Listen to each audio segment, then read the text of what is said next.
हनुमान जी की व्रत कथा। प्राचीन काल की बात है। एक नगरी में एक ब्राह्मण पति पत्नी रहते थे। उसके पास कोई भी संतान नहीं थी, जिसकी वजह से वो बहुत दुखी रहते थे।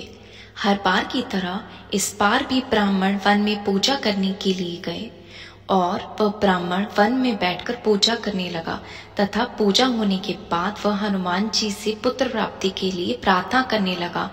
और दशरथ और उस ब्राह्मण की पत्नी भी अपने घर पर पुत्र प्राप्ति के लिए हर मंगलवार का व्रत रखती थी और हर मंगलवार को व्रत के अंत में पंचरंग बलि का भोग लगाकर भोजन ग्रहण करती थी।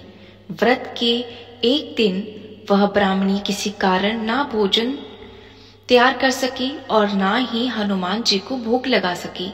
तभी उस दिन उस ब्राह्मणी ने प्रण लिया कि वह आने वाले अगले मंगलवार तक हनुमान जी को भोग लगाकर ही अब अन्न ग्रहण करेगी।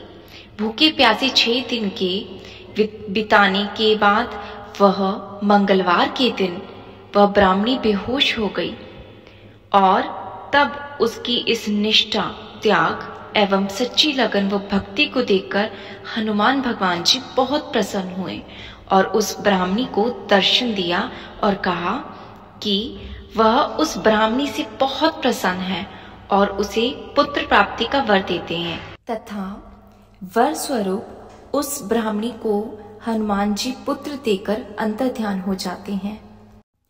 ब्राह्मणी पुत्र प्राप्ति से अत्यंत प्रसन्न हो जाती है और उस पुत्र का नाम मंगल रख देती है। कुछ समय के बाद जब ब्राह्मण अपने घर वापिस आता है तो वह उस बालक को देखकर पूछता है कि यह बालक कौन है। जब उसकी पत्नी उस ब्राह्मण को पूरी कथा सुनाती है, वह ब्राह्मणी की बातों को छल पूर्वक जानकर उस ब्राह्मण ने अपनी पत्नी पर विश्वास नहीं किया। एक दिन ब्राह्मण को जब मौका मिला तो ब्राह्मण ने उस बालक को एक कुएं में गिरा दिया और घर लौटने के बाद जब ब्राह्मणी ने ब्राह्मण से पूछा कि पुत्र मंगल कहाँ है, उसी समय पीछे से मंगल पुकारते हुए कहे, माता मैं यहाँ हूँ। और ब्राह्मण उसे वहां पास पाकर चौंक गए।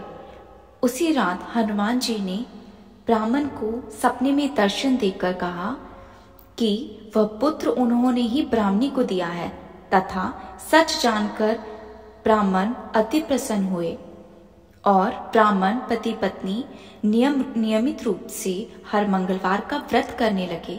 अतः इस प्रकार मंगलवार का व्रत रखने वाले हर मनुष्य पर हनुमान जी की असीम कृपा बनी रहती है। जय जय बजरंगबली।